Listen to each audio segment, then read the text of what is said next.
हिमाचल प्रदेश की 4 लोकसभा सीटों पर कांग्रेस के सामने अपनी साख बचाने की चुनौती है। लोकसभा चुनाव में कांग्रेस का प्रदर्शन सुखू सरकार के 1.5 साल के कार्यकाल का रिपोर्ट कार्ड प्रस्तुत करेगा। विधानसभा चुनाव में कांग्रेस ने 68 में से 40 सीटों पर जीत दर्ज की थी। अब 6 विधायक विद्रोह कर भाजपा में शामिल हो गए हैं। ऐसे में अब कांग्रेस के पास 34 ही विधायक रह गए हैं। कांग्रेस में फैले विद्रोह के कारण ही राज्यसभा की 1 सीट कांग्रेस के हाथ से निकल गई। लोकसभा चुनाव के साथ ही विधानसभा उपचुनाव भी होने हैं। ऐसे में कांग्रेस के लिए अब ये साख का सवाल है कि लोकसभा चुनाव में जीत दर्ज की जाए। उधर भाजपा भी हर मोर्चे पर कांग्रेस से आगे रहते हुए प्रचार में एड़ी चोटी का जोर लगा रही है।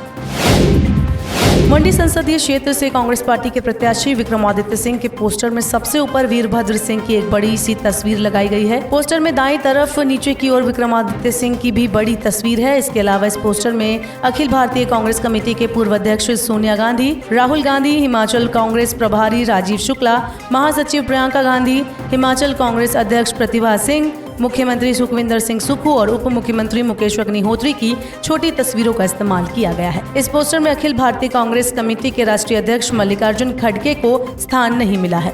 ये पहली बार नहीं है जब कांग्रेस मंडी से वीरभद्र सिंह के नाम पर चुनाव लड़ रही है। साल 2021 में हुए उपचुनाव में भी मंडी संसदीय क्षेत्र में वीरभद्र सिंह के नाम पर चुनाव लड़ा गया था। सहानुभूति लहर ने उपचुनाव में प्रतिभा सिंह को जिताने में महत्वपूर्ण भूमिका निभाई थी। मंडी सीट से भाजपा प्रत्याशी कंगना रनौत और कांग्रेस प्रत्याशी विक्रमादित्य सिंह के बीच जुबानी जंग बढ़ती जा रही है। विक्रमादित्य ने कंगना के इतिहास ज्ञान पर बड़ा सवाल उठाया है। विक्रमादित्य ने कहा कि कंगना को हमारे देश और इतिहास का बिल्कुल भी ज्ञान नहीं है। विक्रमादित्य ने कंगना को बहस के लिए चुनौती भी दे डाली है। विक्रमादित्य सिंह ने कहा कि कंगना को बहस में भाग लेकर लोगों को अपने दृष्टिकोण के बारे में बताना चाहिए। हर क्षेत्र में चुनावी प्रचार का एक एजेंडा होता है, लेकिन कंगना सिर्फ मोदी का गुणगान करती नजर आती हैं। विक्रमादित्य ने दावा किया है कि कंगना को राज्य के इतिहास और भूगोल के बारे में कोई जानकारी नहीं है। यही वजह है कि विक्रमादित्य ने पिछले दिनों कंगना को डिबेट करने का ओपन चैलेंज दिया था। हालांकि अभी तक कंगना ने इस बात पर किसी तरह की प्रतिक्रिया नहीं दी है, लेकिन ये तय है कि चुनाव प्रचार में कंगना के ज्ञान और भाषा पर सवाल जरूर उठाए जाएंगे। हिमाचल में लोकसभा की 4 और विधानसभा की 6 सीटों पर उपचुनाव के लिए दोनों प्रमुख दलों के दिग्गज अपने अपने गढ़ को मजबूत करने में जुटे हैं।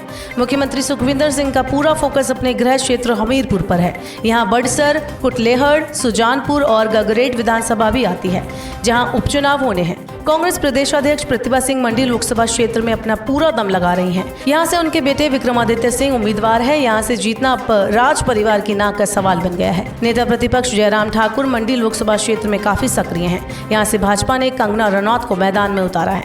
मंडी जयराम ठाकुर का गृह क्षेत्र है, इसलिए कंगना को जिताना उनकी बड़ी जिम्मेदारी है।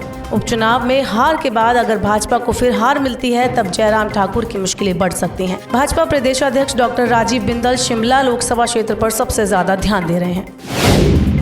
कांग्रेस प्रत्याशी विक्रमादित्य सिंह भाजपा प्रत्याशी कंगना रनौत पर किसी भी सूरत में तंज कसना नहीं छोड़ते। हाल ही में कंगना द्वारा दिए गए भाषण का हवाला देते हुए विक्रमादित्य सिंह ने सोशल मीडिया पर पोस्ट शेयर किया। उन्होंने लिखा कि मुंबई से आई हमारी सम्मानित बड़ी बहन आजकल महिलाओं के अपमान पर बार बार बोल रही है। अच्छा होता कि अगर वो 2 शब्द मणिपुर की महिलाओं पर हुए दुष्कर्म और कर्नाटक में उनके गठबंधन के सांसद द्वारा किए गए महिलाओं पर अत्याचार पर बोलती।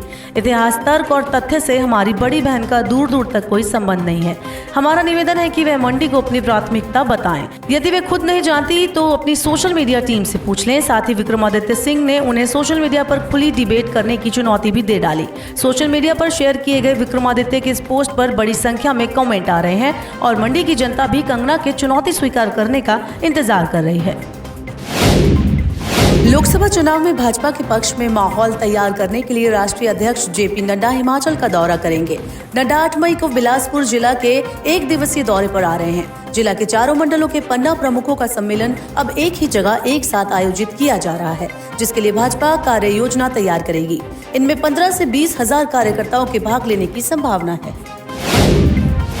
देश के मैदानी इलाकों में जहां पारा 40 डिग्री के पार पहुंच गया, वहीं हिमाचल में तापमान अभी भी कुछ इलाकों में माइनस में चल रहा है। प्रदेश में आने वाले दिनों में एक बार फिर से बारिश और बर्फबारी होने के आसार हैं। मौसम विभाग ने देश भर में हीट वेव का रेड अलर्ट जारी किया है। 4 और 5 मई को हिमाचल प्रदेश में बारिश और बर्फबारी के आसार हैं। प्रदेश के ऊंचाई वाले इलाकों में अभी ठंड लंबा चलने की संभावना है। प्रदेश के कूल मौसम के चलते पर्यटन कारोबार में खासा इजाफा हुआ है। प्रदेश के पर्यटन स्थलों में होटलों की ऑक्यूपेंसी दर 80% तक पहुँच गई है। हिमाचल प्रदेश के इंटरनेशनल क्रिकेट स्टेडियम धर्मशाला में 5 मई को प्रस्तावित IPL मैच पर भारी बारिश का खतरा मंडरा रहा है। मौसम विभाग ने 4-5 मई के लिए बारिश के साथ आंधी तूफान का येलो अलर्ट जारी किया है। ऐसे में क्रिकेट मैच में बारिश खलल डाल सकती है। मौसम विभाग के अनुसार शुक्रवार से प्रदेश के ज्यादातर इलाकों में बारिश की संभावना है। वहीं 6 मई से अगले 3 दिन तक मौसम साफ रहने का पूर्वानुमान है।